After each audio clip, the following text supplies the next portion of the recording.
Do I get the therapy cushion? Get comfy. Is that the therapy cushion? Well, it's sort of like No, the cushion of joy and. Are you comfy comfort. there? Very comfy. You sure? Okay. Yeah. Are you like 100% sure? Because you can't Adda without comfort. Yeah, I know that very well. Yeah, I'm comfy. You don't look. Why? I don't know. Okay, fine. Hi. Hello. Hello. Hi. Feels weird being sat on the sofa and being a guest, but I technically am. You're a guest I am. on our podcast. What a privilege it is to be here. In your own home. In my own home. In your own home. On my own goddamn sofa. But I do feel glad to be on the podcast. Yay! Woo. Okay, so today we're gonna Adda about what it's like to be Bangali. Yeah. That's it. We'll keep it like simple as This feels like a bit like Addaception because like obviously Bangali's just Adda about everything, but it's like Bangali's Addaing about the act of being Bangali. Yeah. I think that's really interesting for us because we're my cogs are turning. third culture kids, you know? We are a little bit Bengali, we're a little bit British. And we're always like struggling with What are we? What are we? What are we? What are we? Existential dread. Ah! Yep, it's real. Okay. But obviously we shouldn't make the focus of today the dread only. It's No, also- of course not. Yeah, I think we should just, discover what it's like for all of us, having been Bangali, growing up in the UK. Although I think me and Anu grew Slightly up. different. Yeah, kind of grew up in India and then grew up in the UK as well. Yeah. But you did grow up entirely in the UK. I did, yeah. But yeah, that's it really. So, okay. Well, actually, I think we should start with you. Tell us about your experience of being Bangali. We'll go from there. Wow. Actually, why don't we start with the very Bengali thing that we all did last year? We all went to Pujo. Yes. Yes. That was That is great. true. It was honestly such a good time. Before I went, I was a bit like, oh, I don't know. Because a lot of Bengalis who live in Kolkata aren't that crazy about Pujo anymore. No. They'll be like, oh, been there, done that. But as a person who lives here, it's really exciting to go back. So maybe that's something we Yeah. all connect with because we all hung out. Yep. We went out a couple of nights. It was your first Pujo in the city. It was my ever. Well, I've been in West Bengal for Pujo before, but I don't think we were in Kolkata at all. I think we went straight to Durgapur, basically. Yeah. So yeah, you're right. It was my first actual Pujo. It was in my, Kolkata. obviously not my first Pujo, but my first Pujo as an adult. Yeah. So the one I'll remember basically. And honestly, and I don't say this like exaggerating at all. I think it was the best experience I've had in my life. It was lovely. As far as like an experiential event goes, I Yeah. don't think I've ever attended anything better. Definitely. Just that adrenaline high. Mm. But like 5 days. Yeah, for like 5 days, and like, we're not drinking and doing anything else actually. We're just going out and like hanging out with our friends and walking and taking it all in. I've never felt that with anything else. And you're just like absorbing stuff constantly, I think. Yeah. And you're being like fed all of this amazing art and the stories behind the artists, and you see just like boundless creativity, which I feel just doesn't, you don't see enough platforms where that's allowed to just like flourish without lots of people trying to throw spanners in the works or like overmanage the life out of. Yeah. I don't think Pujo gets the acclaim that it should for being an arts and culture festival. I agree. Like- Also, can I just like interfere here and be like, this is the most Bangali thing ever. Like, we're sat here talking about Pujo in April. Advocating for Pujo. In Yeah. April, Yeah. we're like, Pujo! We're as wrong side of the year as we could possibly be from Yeah. Pujo. Yeah, literally. But yeah, no, I agree with what you're saying, because I think everyone thinks Pujo is like religious, Yeah. which it is. Of course. Let's not take Yeah. away from that. But I think people should see it as an arts festival There because is that's so- what it is. So much craftsmanship Yeah. that goes into pandals. Yeah, and I didn't Um, think this like constantly, but I thought this a lot when I was in Kolkata, which is that had this been marketed in that way, it's better than any other, again, experiential festival that exists. I mean, it does have the UNESCO intangible. It cultural does, heritage. yeah. But I think people's perceptions, like general people's perceptions, is that it's like a religious festival. Yeah. And it is, but it's not, because it's so much more than that. Yeah. It's huge. It's huge, and like just like walking around, taking in like just not even the visuals, but like the sounds, the smells, like the kind of togetherness of Bengali people is. I genuinely don't think you could have a year's worth of podcast footage or whatever, and you would just not capture Pujo. and how amazing it is. You just have to experience it yourself. Yeah. I think, and we can like wax lyrical about it, but we will always end up reducing it to like a far smaller thing than it actually is. 100%. And we're not, I think, just saying that as Bengalis. I think we're just saying that as people existing. Yeah. But let's go to the Bengali point of this. What was Pujo like growing up for you? I loved Pujo growing up. So I lived in Kolkata till I was 16, and it was a lot of getting ready, especially for women. It was like, what shari will I wear? Did you wear sharis when you were in Kolkata during your... when was the first time you wore a shari? When I was in year 7. Same! Same! I was like, I don't know how to wear this. I'm still like that. And my mom draped it for me. Pujo was all about scouting the cute boys at the local para pujo. Like, who's going to be there? Which cutie is going to be at the pandal? Oh my god! And was that you walking around the mirror saying I'm looking for the cutie. Yeah. Just me. Pujo's always been about food. A huge part of Pujo is food. Our local para organizing like kosha mangsho and bhat one of the days. Anjali, being able to like all the fun stuff you get to eat after puchka. Like Futka during Pujo is an institution in itself. It's a thing, yeah. So it was just a lot of fun, and I feel like as a kid, because like, you know, Indian parents are quite strict, Pujo is those 5 days where parents are like, do whatever. Yeah, because they're so busy hanging out with their friends they're like, that they don't care about you. Go out. So that was really lovely to have. I think the buzz of being in India, which we all know when you've been back, that communal buzz is amplified during Pujo. So I loved that. And then I moved here and I was fucking miserable. It was so sad. I think as a child, a UK Pujo transition is really jarring. I feel like if that's all you've known and then you go see the Indian version, it's different. But I saw the Indian version first, then I came here and I was like, oh, so we all go to this like tiny hall, which is like kind of jazzed up. And different cities have different degrees. Yes. Yeah. Liverpool, you guys do a big Pujo. Yeah. Glasgow does a big Pujo, which is where my family lives now. But when I first went, I went to like, you know, Walsall. Sorry if anybody likes Walsall Pujo, but it was just not the vibe. It was not the vibe. So mine was a little bit different, I think, because I obviously grew up in Kolkata. Yeah. I did see Pujo there. I don't remember it very much because I think I saw my last Pujo in Kolkata when I was maybe like 8 years old. Okay, yeah, that's different. But I know Amader Parai, like our neighborhood Pujo was Teshpalli, which if anyone's from Kolkata, they'll know Teshpalli is like a massive Durga Thakur and it exists all year round anyway. But it was like almost like a pilgrimage, like people came and gathered on that road and we would sit outside. So I have like kind of memories from that, and I have memories of going out constantly to restaurants. Yeah. Because Pujo is when you don't really cook at home. You take a break from... Everyone kind of took a break from the home chores. Cooking, yeah. And like daily life. And it was just like you wake up, you get ready, and you go out. So I think obviously my parents were a lot younger, and so there was a lot of going out. Again, I don't remember that very much. I remember going to the restaurants and going to barbecue a lot. Oh, barbecue. We always went to barbecue. Is that the Park Street barbecue? Park Street barbecue. And then obviously I had my first Pujo in the UK when I was 9? 8/9, I want to say. I can't remember exactly which year it was.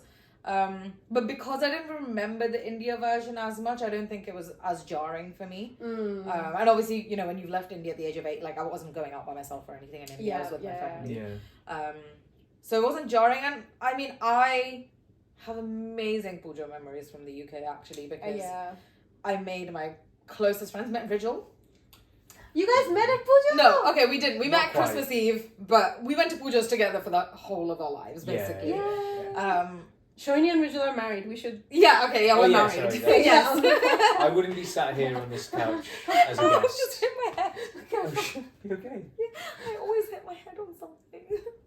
That's not like a we should regular have thing to the mentioned that podcast. before. We're not going to try and do that. Yeah, we are... What, that she hits her head a lot? No, I think Oh, okay, fine. She also does hit her head a lot. For the record. All right, fine, moving on. I have a lot of really incredible memories from Pujo growing up.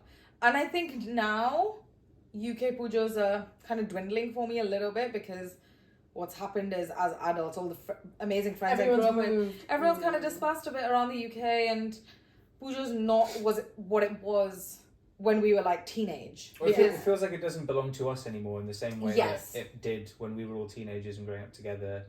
And it felt like everyone came together. Yeah, like, tell me a bit about what was it like for like growing up Liverpool Pujos? It was incredible, honestly. I mean, Yeah. we can both say the same. We actually we had a little podcast a little while ago, and we spoke about this on that.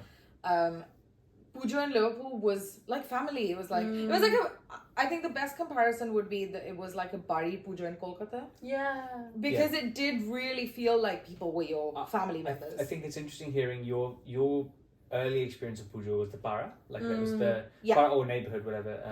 The sort of immediate vicinity where you lived, and you already knew the people in your Para. Yeah. So it was like you had that connection already, and that was strengthened during Pujo, and everything was heightened and nice. And that's kind of how Liverpool felt for us. Yeah, like, it was I like, agree. I'd I have think to so. say, And yeah. I mean, obviously, that was really helped by the fact that there were so many people that were our age. I was gonna say that's a big one. Yeah. It was a big group. That wasn't my experience. It was a big group, yeah. And I think when you've met them at the age of like 7, 8, 9, you're your friends, and you're like, imagine you guys. yeah, we were all really cute actually. You've met everyone now, basically. in the Yeah, circle, we all know the people we're talking about, but like that was our immediate. It was almost like having cousins here because, and also you met repeatedly for 5 days, right? So you'd finish school, you do your homework in the car or whatever, and get ready really quickly, and then you'd go to Pujo, and it was like almost like having like an alternative life. It's like a delicious secret because when you This I remember because in the UK you're not going to get time off school. When you go back to school the next day, no one else has had this experience. No! You've all been at Pujo and you're like, man, we are living a good I had life. so much fun. Yeah. I had a party last night. It's like a whole other world. A whole week where you're just like, forget homework, forget coursework. Like I'm just gonna have fun and like see people I love.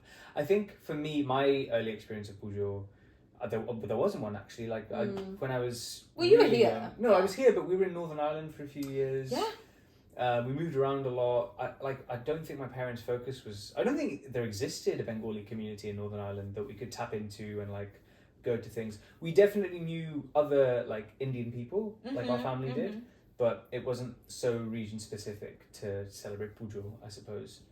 And then we moved from Northern Ireland then we were in the northeast for a bit, and I don't think we went to Pujo then either. That was a couple of years. And then by the time I was 9, that's when we moved to near Liverpool. Yeah, so I think we met at Pujo. You came to Pujo the year after I had already gone to Pujo, as far as I remember. It was just your second year of that. It was my second year, exactly. But yeah, Liverpool Pujo has always been very big. Yeah. So I like, have a memory of like being in like year there's a lot of people 7 going and to Liverpool Pujo. It's a big Pujo. It's a big Pujo, and I think it's gotten bigger and then a bit smaller because of the venues and all of that, which is what I was saying. I think now I'm probably more keen to go to Kolkata for Pujo because I feel like here Pujo is like dispersed a bit and like everyone's maybe not got the time to make it for all of the days, which is completely normal because it's usually, like it'll be a week, right? Wherever it is.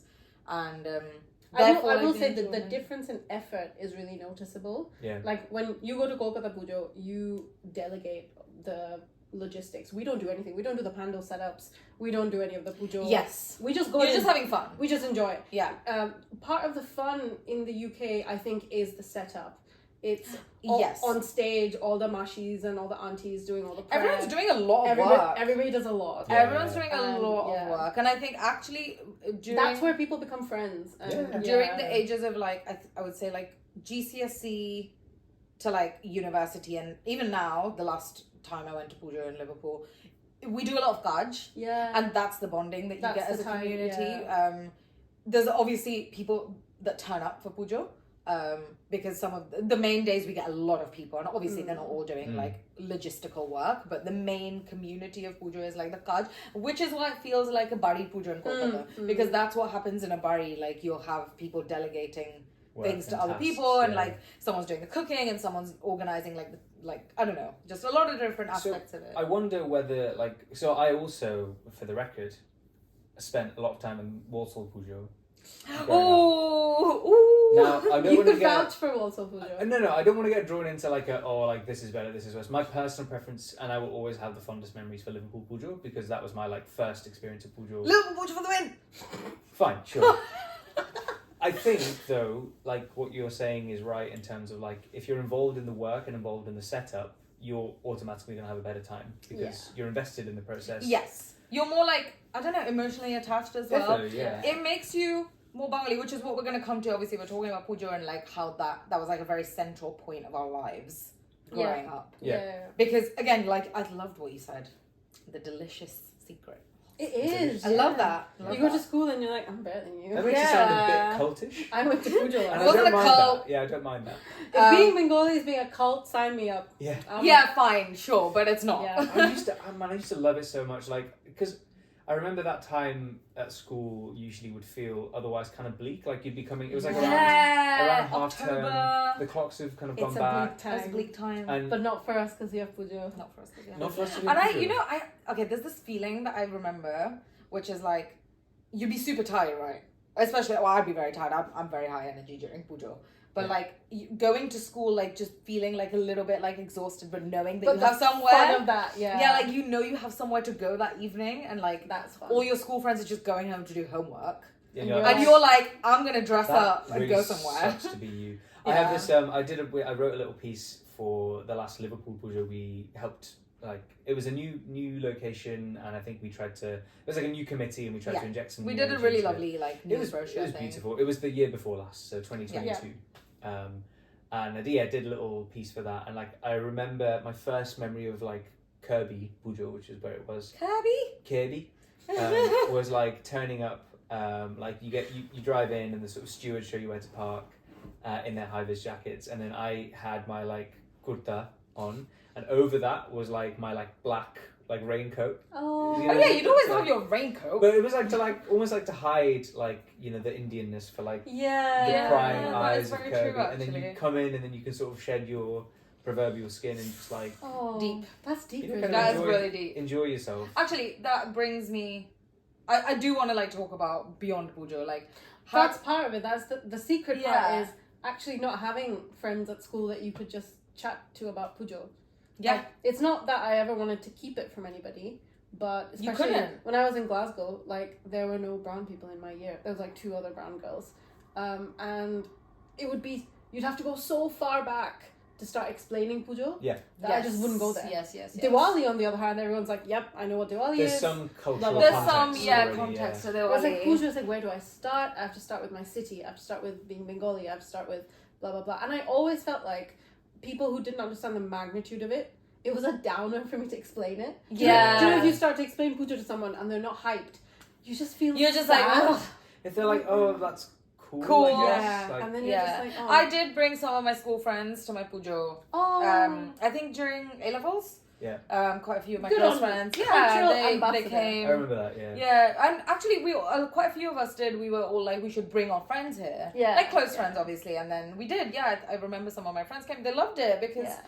And I think as you got Props to older, her, actually, you could really just be like, guys, we just get free food for 5 days. Just show up. Yeah, Yeah, show up. it's You get good. really good food. I will shout out my best friend from Glasgow, Natalie, comes every year to Pujo. And her and her partner Really? come, and she's Even if- always like, "Where's Pujo? What am I wearing? I'm gonna show up." That's so great. Even if you're there or not there. Or like, No, she'll show up if I'm there. Okay, sure, like when sure. I was in Kolkata, she wouldn't have Yeah. come. Yeah. But I appreciate that. It's not so much that she'd go there directly. She just knows how much it means to me. Yeah. So then she'll go with her That's partner. so lovely. They'll come and eat the food. Yeah. And it's a weird thing to explain because, like, to non-Bengali people or people at school, like I guess, like we're talking about, because you'd start off being like, yeah, it's like a religious cultural festival, but like that doesn't explain it at all. Yeah. It doesn't explain it exactly because the minute you say religious festival, people do assume that you need to follow that religion. And you pray, It's not and, true. and there's a lot of devotion, and Yeah. and that can be how you approach it, but like that's not how I approached it as a kid. Yeah. I think Pujo. For me, Pujo's just fun. Pujo's It's fun, fun. exactly, and that's what we were saying. Like Kolkata Pujo obviously is religious to some level, but I would say like 90% of it is like Enjoying cultural yourself. Yeah. fun. Yeah. Like you appreciate things about the culture, And you just have fun. you're Yeah. just out hanging. Everyone's off. Everyone's on holiday during that time, so Yeah. it's like And I haven't. I'll be very honest. We've all lived here for so long. Christmas isn't like that. No.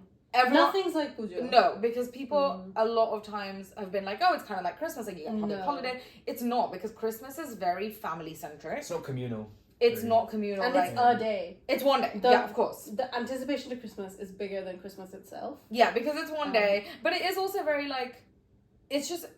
I mean, I hate to say this, but it's very like closed. It is home. It's home. inside your house. It's inside your house, whereas pujo is everything but inside your house. You're not out. at home. You're Yeah. not at home. That's the mark of a good pujo day. Yeah. You're out all the time. You haven't been at home, and like, I don't know. It's just, but you go out with everyone that you're, in home with. Yeah. It's more like a carnival than anything Yeah. else. Exactly. As opposed to, Yeah. I think a lot of times I've tried to be like, oh, it's like Christmas, but it's not like Christmas at all. Like, because there's just so many things like that you do that are beyond like just your immediate family. But yeah, going back to, a bit of Warsaw Pujo, obviously. Let's get back to that. Yeah, all right. But I think let's actually, how did you feel? I think let's ask Rijul first, because I feel like we'll have somewhat similar answers of like, how did you feel growing up as a Bengali, not in Kolkata, and what's your relationship like with being Bengali? With my Bengaliness? Yeah. So for me, deep. yeah. I mean, for me, I should probably say it will be different. Not only because I've lived in the UK for much longer, like since I was a baby, but also because I'm half Bengali. Like my dad's Marwari, although he grew up in Bengal, and is fluent in Bengali and very culturally attuned to like Bengalis in general. He's also a proud Marwari, and so there was always that influence. And like my Dadiji's home, so my dad's mum, is where we'd stay in Kolkata as well. So my experience of actually being in Kolkata was different to like a lot of purely Bengali households and stuff. Like the food we ate was different, the language you spoke was different. So I felt like but then on my Dida's side, on my mum's side, there was, a usual Bengali family setup and stuff. And like, I really enjoyed being around them as well, I remember. And I spoke garbled Bangla and garbled Hindi to like try and fit into both sides of my family. And my parents decided that English would be the best language for me to learn because they couldn't agree which I should speak more of. You could have been trilingual. Yeah, and You're almost there. You're almost there. I've had to learn these languages more as like a teenager and an adult rather than like from childhood, which makes it harder. Obviously, I'm never going to be native with either, sadly. No, but props to you for trying. I get a lot of people who are like, "Oh, I don't know my mother tongue," and I'm like, that always gives me a bit of the ick. You're never too old to try to learn your mother tongue.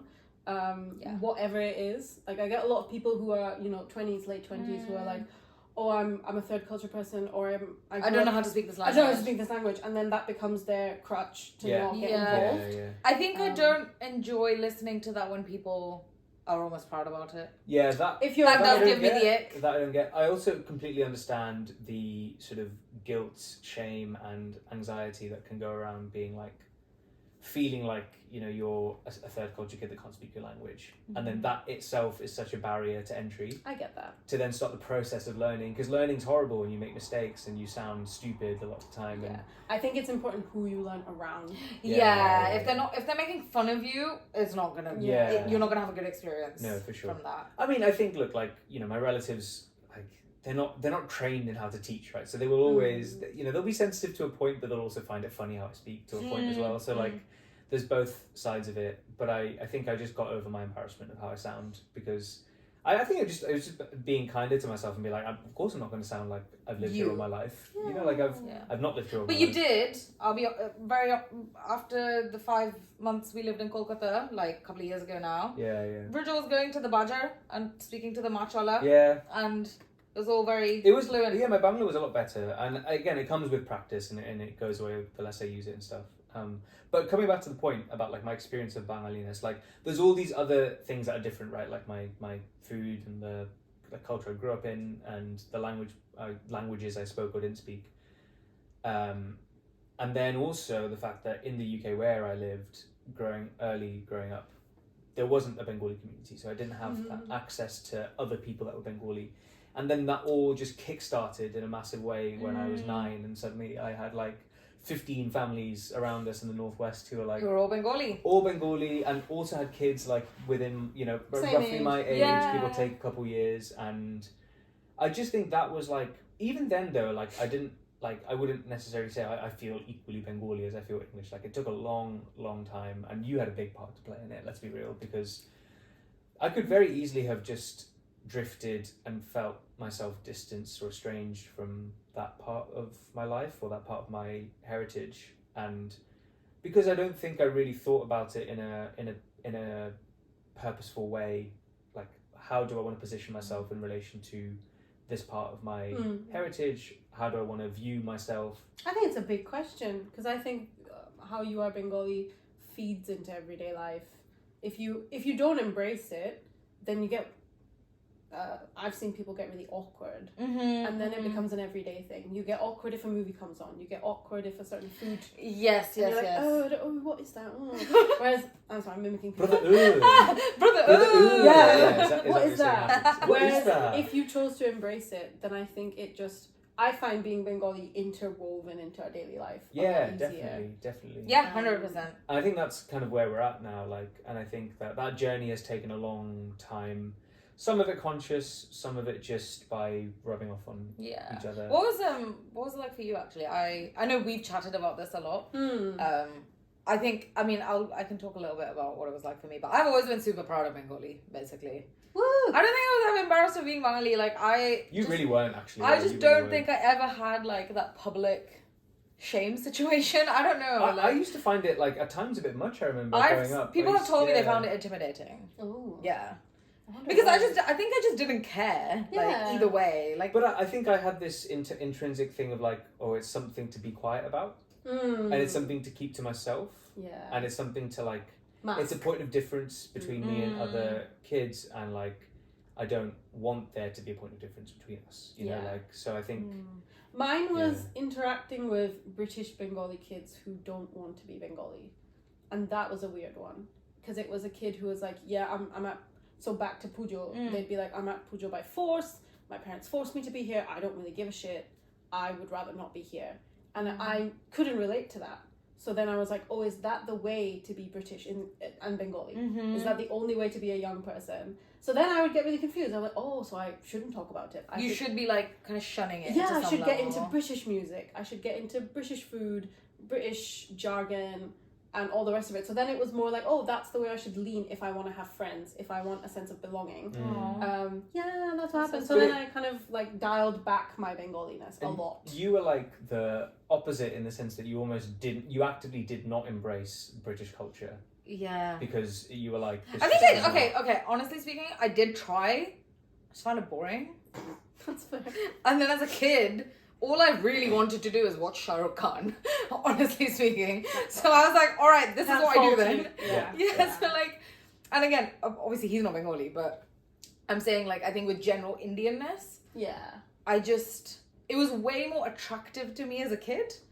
I can't explain why, but it was. Yeah. And so therefore I was like, well, this is just me. I think for some time during like secondary school maybe, or like end of primary school, I definitely did, you all know this because you knew me then, try to pretend I listened to some, emo bands. And like, I genuinely became an emo gal. I thought I was an emo gal, but I was listening to like Kabhi Khushi Kabhi Gham music in the background. Rima tried to convince me that she listened to Paramore, I think. Cute. And she just didn't. Because he did. Yeah, and he was like, "Oh, have you heard this album? Have you heard this song?" And I'd be like, I did. That's really funny. Just remember, I can imagine Rijul being like, "Bruh." Yeah. I look back and I'm like, why is that the thing you tried to do? Like, It was like a few different bands that I knew other people spoke about. Yeah. Or like music they spoke about, and I Such knew a cute like teenage thing to be like, those people care about that. I'm gonna care about it. But I didn't actually care about it. Yeah, so like I pretended really superficially for some time. And then I just gave up. I was like, right, this is too much effort for me. I actually don't like any of this. I don't really enjoy any of it. Being a teenager is rough. It's really weird because I also do remember a lot of my close friends, I will say this, like are from the Bengali community. Yeah. They're like the people, like it's like the blurry line of like relatives versus friends, right? But a lot of my really close friends are from that community, but they're all, I would say, a lot more British to some level than I am. And not that they don't appreciate all the Indian things and Bengali things, but they also appreciate the British stuff. Yeah. Or like, the American pop culture and all of that. Yeah. Whereas I not like appreciate, I just didn't get it. I didn't identify with it at all. So I think I did clock that I have to pretend even around them sometimes a little bit. But now, I mean, I think since I went to university, I literally just didn't give a shit. Yeah, I'm the same. But I think in terms of what you're saying about, people basically, it's like self-loathing and it's like sort of this internalized racism almost of like not liking the not liking the part of you that's Bengali and wanting to basically like stamp on it and belittle it, which I feel like is quite a difficult place for a young person to be, right? Like to sort of have those feelings, and it's probably what, you know, has been channeled into you by other people. Yeah. But equally, you might just have those feelings, like even if no one said anything racist to you directly, or you just felt different and you felt like you wanted to not be different. Yeah. I don't know if you had this actually, but I don't want to get too deep here either, but like I definitely had a lot of like racism situations. Yeah. When I first moved to the UK at the age of like 7. So, like I came here when I was 7, then I went back for a bit, then I came here probably when I was like 8.5. And I definitely did. Like, people made fun of my accent. People made fun of, like, just how I eat. And, actually, honestly, the fact that I was, like, maybe a bit of a nerd. Because in India, the education's, like, a lot faster at that level. So I knew a lot more than the other people learning at that time here. So people made a lot of fun of that. I have always been asked, why is my English so good? And I didn't Same! I didn't know what a microaggression was when I was, 16, 17. But it was really jarring, and I should have just turned around and be like, well, you colonized us. So yeah, that's why. We got really good at your language. And all the schools teaching that language, actually. I remember, I moved to Scotland. I got, like, the highest marks in English in my class year after year, and I get white kids turning around being like, how are you good at English? And I'm like, because in India, we speak in English very fluently, vast majority of us. So it shouldn't be a shocker. Yeah, a lot of like weird stuff. A lot of people being like, oh my god. I legit, a white girl asked me once, don't you go to school on an elephant? And I'd be like, what? No, just be like, oh my god. That would be quite cool, but no, we don't. No, we don't. We don't do that. We don't. I went in a car, just like you, like really normal. A lot of ignorance. A lot of ignorance. I think it's hard to. It's hard to. They don't know. But deal with that when you're a kid, because I don't even know what I said to people, to be honest. There was a lot. Did you have any? I was really awkward. Yeah, so I didn't much. really have a comeback. I mean, I went from.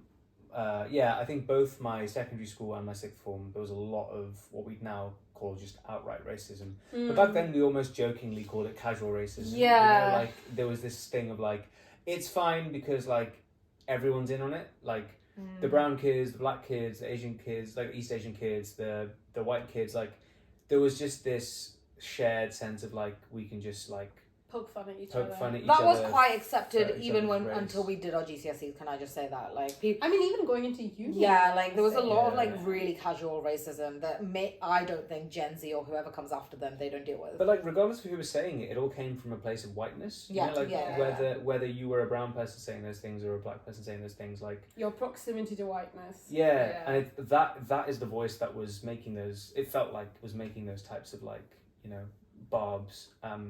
And I didn't really feel affected by it at the time, but also like looking back, I'm like, I just never would say that sort of stuff or have that sort of stuff said to me.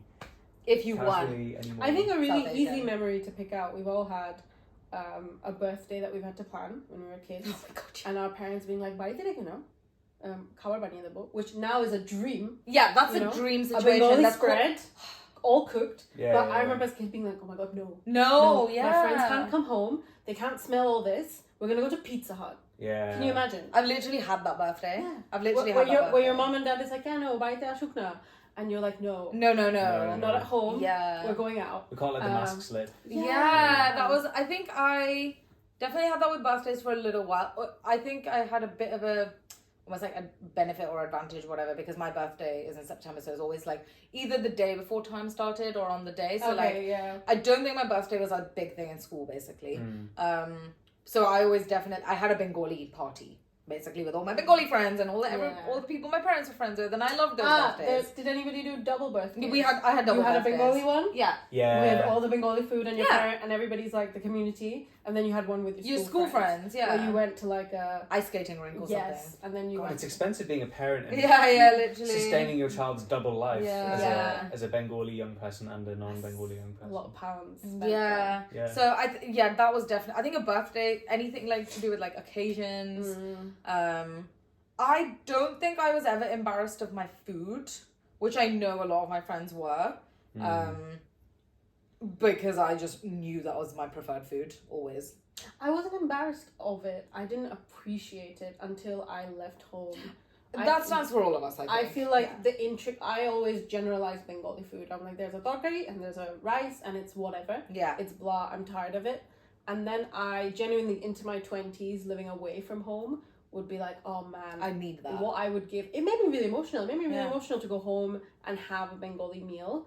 And I could never, like, explain the magnitude of that to somebody who wouldn't get it. No.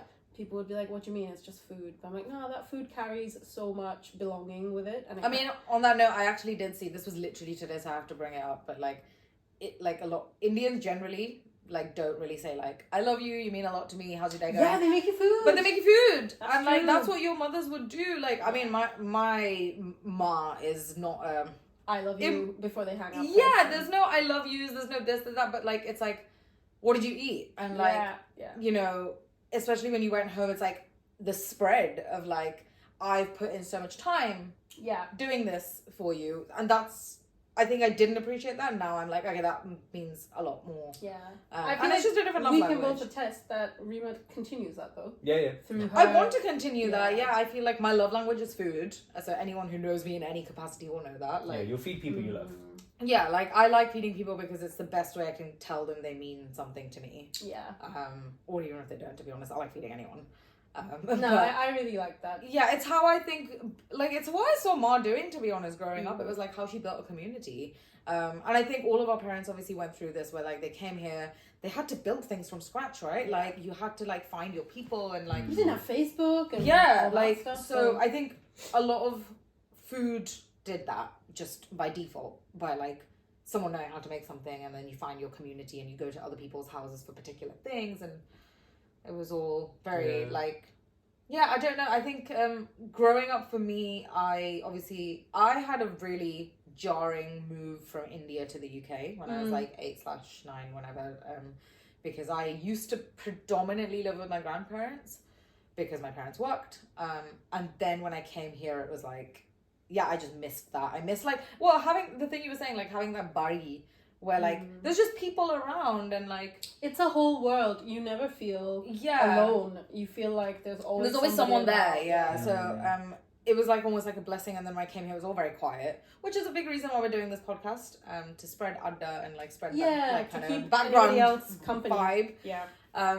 And I think I was definitely, as a kid, I don't remember this, so you know, like maybe my subconscious mind remembers this, but I was definitely depressed. And then obviously got used to living here, and then we actually tried to move when I was like a teenager, and then I was really confused at the time, so I think I missed the UK at the time because I obviously had my friends here, and you're a teenager, so you like what you have is like your world, right? You're not thinking beyond that. And then now I'm like, part of me could imagine myself living in India, and like we've spoken about this a lot, all of us actually, but like I can imagine owning that a lot more as an adult than when I grew up here and went to university here. But then that comes with the privilege of having grown up. I could never have imagined, like, if you told me, even right up to the point where I was in university and, you know, like going through it, I could never have imagined living in India. Yeah. And I think it was only until we lived there for a few months, a couple of years ago, and we've been back a lot in the meantime, like that I think the idea of it doesn't seem like as daunting or intimidating. Like the things I would miss about, well, the things that I would have to sacrifice moving to India are like the things that we have in the UK. That's it. Like, I don't think I'd be missing out on the quality of life, or I'd be missing out on like food by any means. Obviously, it's way better. But there's so many other things, and the sense of like feeling seen and not having to explain any aspect of yourself to people. Yeah. In fact, I'd have to explain the Britishness of myself, which is pretty easier to explain. Yeah. Probably. There's more of a understanding of what that looks like in the world because of, you know, colonialism. Actually, we chatted about this a lot yesterday, I know, but like the most explaining I've ever had to do about my Bengaliness has been in Australia. Yeah. Which we both went to as adults. Yeah. That was super confounding for a lot of people because like you sound British, but you look Indian. We are in Australia. Like, so, what's happening? Right. What's going on? Yeah. So I think we've been so privileged, all of us probably here, that like we have had some Bengali community growing up. Yeah. And we've never really had to explain a lot of different aspects of our lives. And then I think when we went to Australia, we didn't really have anyone Bengali, but also anyone Indian. And so I think there was a lot of over-explaining. It was really tiring. Well, we had some Indian friends who we're still friends with now, which is great. But yeah, you're right. We didn't immediately, and it was quite like, I think for me it was really jarring actually, because I think here my comfort zone is being around, I mean, I'm going to generalize, but like people of color, and their experiences growing up in the UK as a non-white person. I remember coming to uni and being like confused why there were these big groups of like South Asian kids that would just hang out together, and it'd be like the Pakistani people hung out with the Pakistani people, the Indian people hung out with the Indian people, the Malaysian and Singaporean people hung out Put with your the hand up foreign if you people. were an Indian sock. Yeah, right. Put your hand up if you went to Indian sock and then you're like, eh. Yeah. I stuck around, but only because I wanted to perform on stage, and I was That's fair. like, this is the best way to do I it. met all my uni best friends at Indian sock, but because we all went and nobody was talking to us, we went in. There was a Delhi crew and they all spoke to each other. Why does this always happen? There was a Mumbai crew. And I was like, there's not a Kolkata crew. And then there are those kids who are like kind of from here, kind of from there. So like my best friend Sonali grew up in Hong Kong but is Indian. My other best friend Bhavya grew up in like Singapore but is Indian. And we just all kind of met. Yeah, you kind of... We met in the room, we were like, hey. And we're still friends. Yeah, the strays, Like, basically. Why is that a thing? Actually, there's something we should talk about. Friendship of the strays. Friendship of the strays, but also like there's in any university there's always like a Delhi crew and there's a Mumbai crew, and but they why are is there no savage. Kolkata crew? We'll make one. We'll make one. I didn't The perceive... Delhi crew is intimidating. The So, Delhi crew is intimidating. I don't think sorry. I don't think I perceived a massive Delhi crew, Mumbai crew, because there were so many British Asians Yeah, at okay. Imperial. Like, Yeah, that's Imperial, fair. which is where Rijul went to. Sorry, I went to university not even that far away from Imperial, and I remember being basically quite jealous of your university because I was like, wow, there's so many It's Indians more- there. Like, yeah. it looks so fun. and They I look- remember being like, why are there so many Indians here? Like, Because they're, I- all What's doing- going on? 'cause they're all doing medicine. well, yeah, okay, Yay. or engineering. The or whatever. medics. Yeah. The medics. Rijul is a medic. I'm a medic, yeah. But yeah, I remember asking my dad, actually, I was like, it's interesting because I never saw myself as someone who, like, only wants to make friends with Indian people. Yeah. And I saw that as, like, you know, it's, like, easy to do that. And just, like, you know, have the common Box ground. yourself and in. just, Yeah. like, only make Indian friends and stuff. I mean, this is Um, also not to say that like just because you're Indian you should be friends. That's not that's not. Oh, what that's a we're- whole No. other That's a thing. whole other thing. There's plenty of Indians we don't get on with. Yeah, absolutely. Of Yeah. course. Yeah. Because people are people, you're not going to Yeah. like everyone. But, like, I remember actively thinking, like, wow, like, should I be friends with all these Indian people just because we're Indian? Or should I actually try and make a conscious effort to, like, make friends with as many different types of people? Yeah. You know, like, and I think, I mean, I don't know, like, I don't know if that's even panned out. Like, I have a reasonably diverse mix of friends, but they're still probably overwhelmingly Indian, actually, like, Yeah. if I think about I it. feel like it's good to just gravitate towards whoever you do, whoever allows you to be Yourself. authentic self. Yeah, exactly. Because, yeah, slight deep detour. I think I really changed a lot of things about myself in the past couple of years based on that decision around, do I want to authentically be a bit more Bangali, a bit more Kolkata based? Because I think, didn't even realize how much of that immigrant mindset I had, where I was like, I have to make it here. Yes. I can only be successful in this country. And for me to want to do anything back home is me moving backwards. Is a regression. Is me But that's letting like my a- family down, because my family gave up everything to be here. I have a lot of that like first generation elder child guilt where I'm like, oh, I have to be super successful in this country to validate all the grief and all the suffering that my parents went through when they Moving, came out. When they came out here. I And, think like, I can say I feel the same. Yeah. I mean, I think, you know, my parents would be horrified if I said I'm going to, like, think about moving back to India at some point. I mean, I'm not saying that I am going to do that, but, like, I think... in their heads, our parents are just like, whoa, because I've voiced this Yeah. to my parents. Because at one point, I think I was faced with a bit of a decision where I was like, oh, you can choose to live, you know, unquestionably the rest of your life in the UK. And I had some gut visceral feeling about not wanting to do that. But I had a lot of shame around liking India, which is wild to me. It's wild, I isn't like it? being Indian so much. I like being Bengali so much. But a big part of it was, like, the longer I Yeah. spent in the UK, the longer I spent not around people of colour, I started to, like, put the Britishness on top. And then the Bengali stuff was kind of at the back. It's like simmering in the Yeah, back. and then It's really sad that is the case because Yeah. I'm on the same boat here because I feel like my parents also moved here, tried to like they made it here. They've actually retired and moved back to India now, which is really good for them. But there's this like association of like you have to stay there and that's why you have to make it because we tried so hard to put you there and like give you this world, Not which just is that, amazing, and we do the have positioning that here is better. Yeah, the here is Everything better, the that- West is yeah. better. But also, the breed of Bengali or Indian people that move abroad by default have that mindset. Yeah. So it's not They do, yeah. it's not an inherently Indian mindset to believe that everything in England is better or America's better. A lot of people do believe that, Yeah. and a smaller minority of people who believe that actually go and move there Yeah. and make a life there and have Yeah. kids and like try and make them. I mean, I think that's changing, and we can both say this. So, like, we both me and Anu have just spent like a few months living in India, working in India, Of time. and I think that is changing that mindset that the West is better, because actually, But it's is wild, it? yeah. Is it? We don't know that. But I think that's because we've seen this happen, right? Like we've seen sort of the. It also happens because we know each other. I honest to God, if I hadn't met other people who were like, yeah, that's totally normal, I wouldn't have considered it. Yes. Like, I want to say 3 years ago, my life was completely different. I would hardly go back to Glasgow. I was like not mixing with a lot of people of color. I would just do my day-to-day job. But I thought that was my idea of making it. I didn't realize quite... and like norm. Yeah, I didn't realize how unhappy it made me, because I thought that's the right thing to do. I mean, not in the recent years, but have had that when I first moved to London. I did my master's here. I worked a corporate job, which I don't do anymore. And I thought that was it. Like, I have to like make it as this, person who works in a corporate field, makes money, and just lives.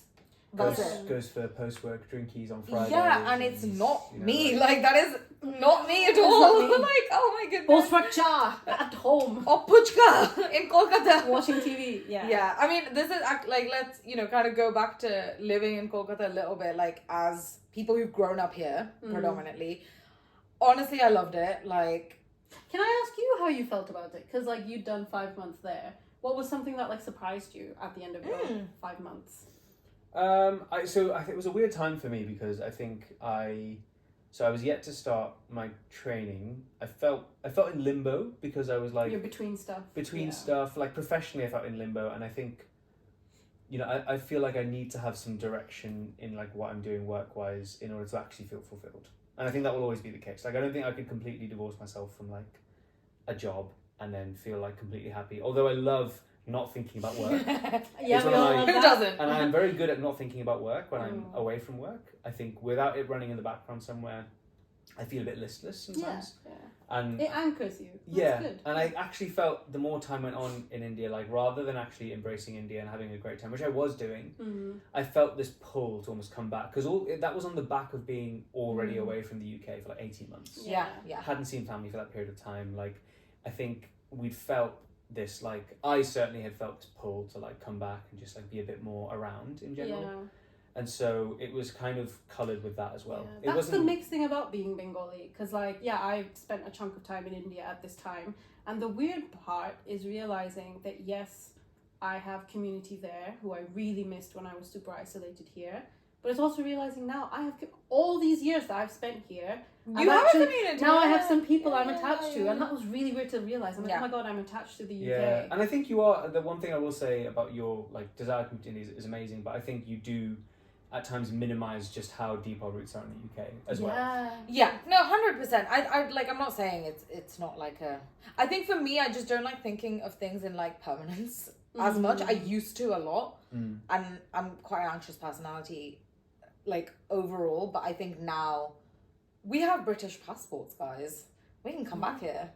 Like, And we don't have to use this podcast we don't have to plan life. No, exactly. and It's get not, worried and I about think I'm quite like I would like to live in both places, and I don't think that's a bad thing to say. But zooming out for a second, right? Like, if we want to pause this whole being our life admin section. Yeah. Let's not be life But admin. zooming out for a second, I think this conversation shows how close or how collectively how comfortable I guess we are in the Bengaliness of like our lives as well. Yeah. To even have this conversation, because I would not have been having this conversation. I wouldn't have been entertaining this conversation like 5 years ago. Yeah. And I think that shows just how things can change. I think it shows the power of your environment. If there could be somebody who listens to this and is like, "Oh shit, I want to have this conversation. I don't have those people in my life." I don't have the people. You that really, have that, it's crazy how befriending. If we hadn't met up for like a Korean once you guys came back from Australia, we wouldn't have having this conversation. Yeah. That's Korean That's food, not mad. person. Yeah, not a Korean. Korean food.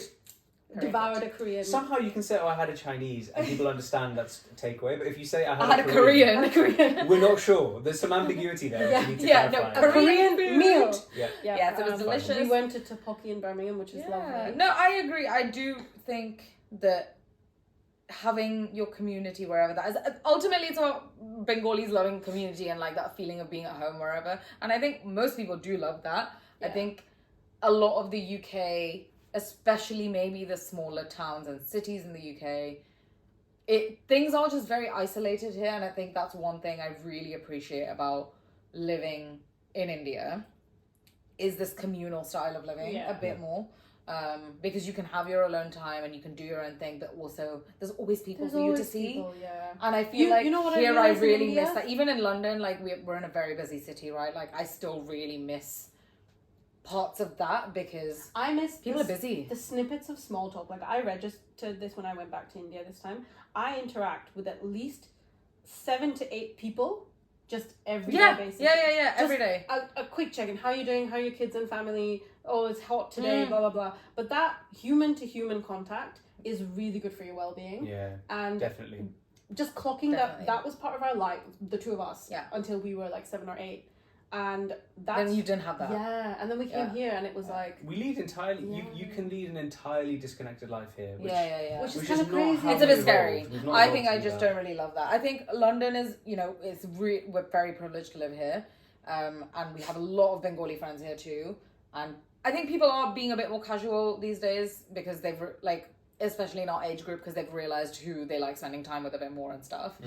But even then, you can't just randomly you can't just walk out and meet people. Yeah. Whereas because Kolkata is it's a smaller city, obviously, you can interact with people and that human connection is really... Huge. I think it's so important to me. Even, this is so random, but I puchka opposite my house every day, right? Just interacting with that person who knows me and knows what I eat is just so it means a lot. It's just so nice. And I think here that's really hard because everything's so commercial, basically. And the way that we live and work now, I post-pandemic, if I have a remote job and I live in a small English town, I'm not seeing a lot of people on a day-to-day basis. I see my colleagues on a screen, and then if you live alone, I still live with it's very somebody else. isolating. I only saw the person I lived with, and then actually when I went to India around 2022, I was like, wow, that's mad. It's mad how we've normalized the isolation of Western culture sometimes, and we're just it's totally normal. But it does a number on us because even in the UK, as British Bengali kids, we didn't grow up like that. No, we didn't. We grew up in a nuclear family unit, and then our families would all hang out with each other every weekend. Hey, uncle, auntie, Yeah. So we are really used to socializing, and I think a big aspect of being Bengali is being social. Yeah. Bengalis are real social creatures. Yeah. I mean, we're really needy, clingy. Yeah, friends. we're really... I'm needy and clingy and the very fact that I you love it guys all have now. decided to have a podcast where you sit and talk Yeah. I know. What? without any real focus What or could be direction, more Bengali? that is the most Bengali thing I can think of. But this is the thing. I feel like what we're doing now, this is every evening in Kolkata for me. Yeah. Without fail, you have conversations with people, and I think here that happens, obviously, but it happens when you plan it. Yeah. It's the planning You element. have to You have a scheduled 2.5 hour window if you're lucky. And people are busy, and there's other things, the schedules, and there's a lot going on. There's a lot going on. Whereas in Kolkata, I'm probably blessed when I say this, we have a lot of, maybe family, friends, but even if we didn't, there's people that you can just, have a conversation with, and it's you don't have to do something, or, go for dinner, or, go for a movie, or, whatever, you can just hang out.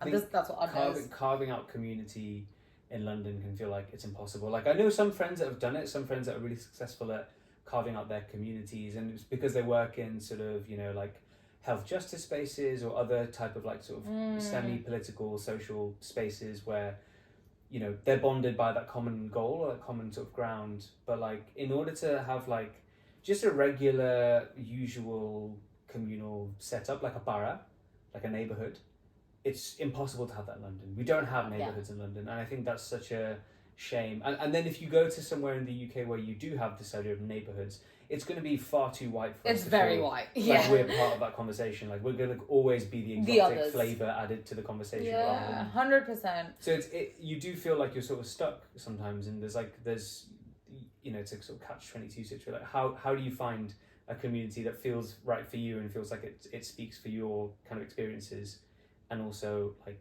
actually exists in a city that's as busy as this. 100%. I have some fun questions to maybe try and wrap this Adda sesh up. Mm-hmm. All right. What is like not a weird thing? What is a thing that you did as a kid that was really Bengali but you didn't really tell anyone?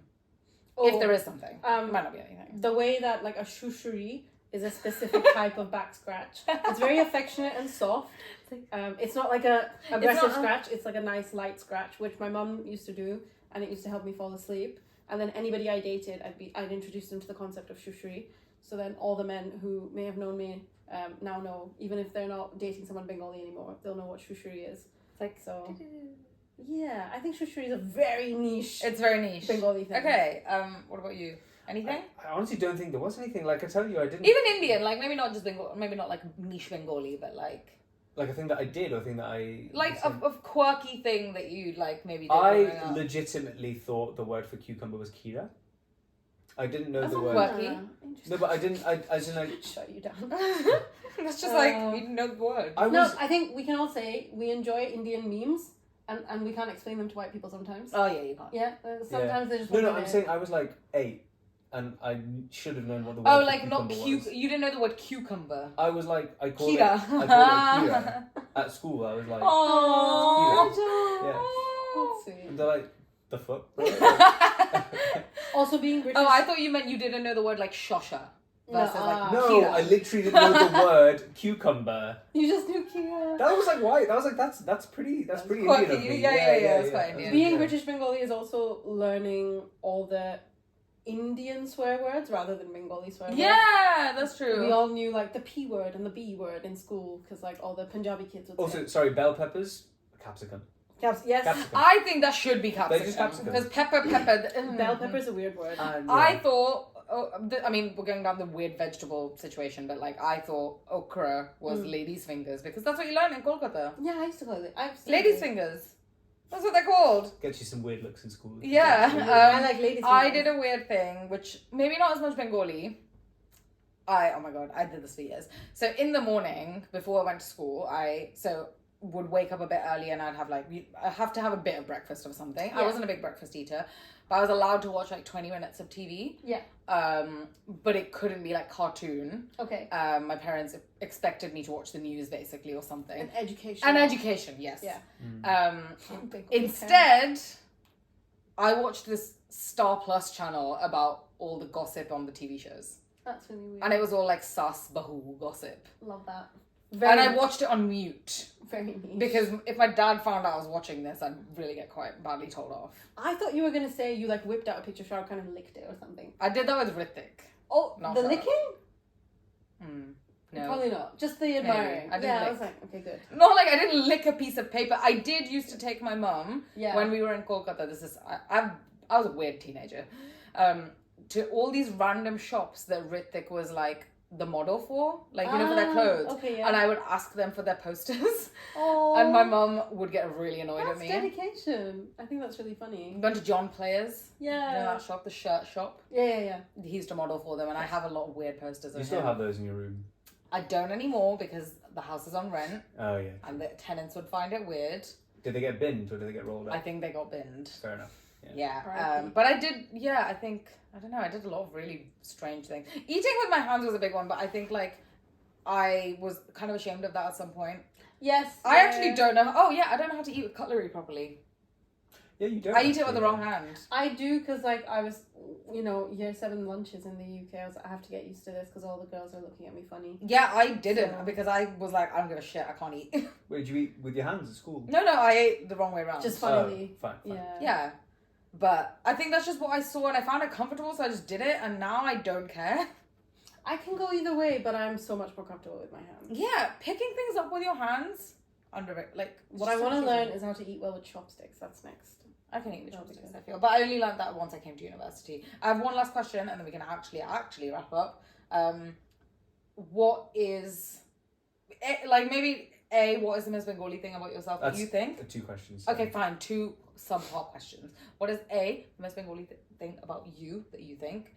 And B, how how do you identify with your Bengali self now, but in like a sentence? Cool. Do you want to go? Yeah, Go. I think the most Bengali thing about myself is I'll be watching anything, and you guys will have seen this because I've been with you for like a week and a bit now. And I will add some Bengali commentary. I'll be watching a Hindi show like Ki korche re baba, or I'll watch Yes. I'll watch Love Is Blind. I'll be like Jimmy, ki bolcho Jimmy. Like, yeah. that just comes Bengali out. com- Jimmy. Ki je Jimmy korchish, Shamlin Jimmy. So I do that a lot.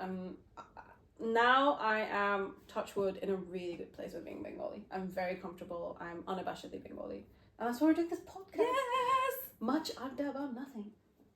Go. I think I now automatically, when I have garam bhat, hot rice, I have to put ghee and salt.